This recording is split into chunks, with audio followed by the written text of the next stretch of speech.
violence is violence. That's one thing that's Yeah. been going on forever. The But then, most insane conclusion of all time. silence is violence, but also saying things is also violence. You haven't denounced white supremacy enough, right? Or you haven't explicitly denounced it. Like, why would I?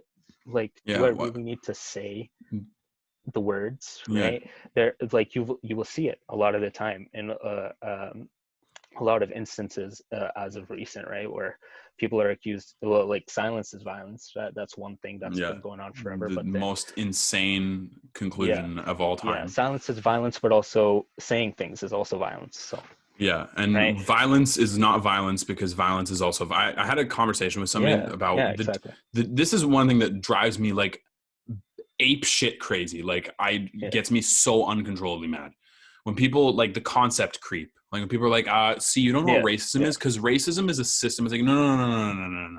Because that doesn't, you can't flip that. You can't be like, oh, well, here's this oppressive system against black or against marginalized communities.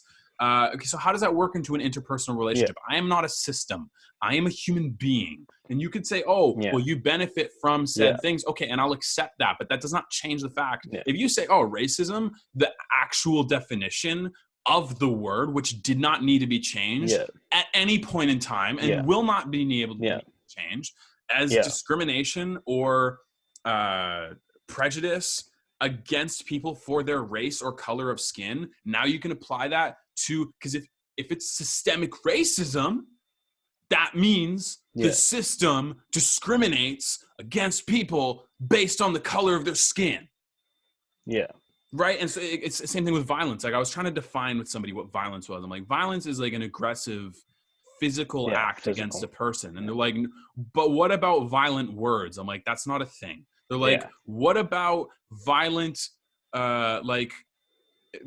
emotional acts? I'm like, is there a physical aspect? No. I'm like, then it's not violence. Like, but how do you know when it's violence? They won't say no. They won't, like, they most likely won't say no. Maybe the person, but their argumentation is that it's you'll be like, is there a physical aspect? They'll be like, it will turn into a physical aspect. It could lead to my emotion, my mental harm, right? Like mental instability, and then I might harm myself, or it causes a toll. I get, you go into depression after a while. So they'll make that argument, right? They'll make that connection, right? That eventually the words will lead to mental harm, like mental health issues, and therefore it's violence. No, it's violence as soon as there's a physical, aggressive, intentional action.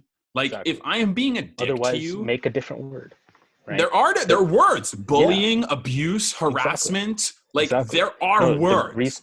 The reason that they conflate it, right? Concept creep, like Jonathan Haidt's that talks about it a lot. Go Jonathan. If you're watching this, getting a tattoo on my chest, trust. I mean, I wouldn't go that far. Maybe on my back. No. On my face, over my face. Right here. Nobody can see it anyways. So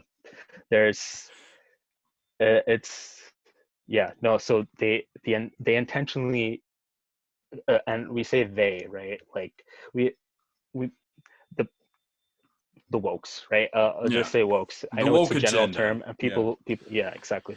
But they will purposely do that, right? Purposely kind of blur the lines between different meanings and stuff, because they know the word violence, right, evokes a certain kind of reaction, a certain kind of feeling, right? And right, when you start connecting words to violence, you start saying words are violence, right? Then you start justifying physical violence, right? So when someone physically attacks you, right, you have the right to physically attack them. Now, if you were to include words into the definition of violence, so when someone says words to you, right, you are justified in physically attacking them because they've committed violence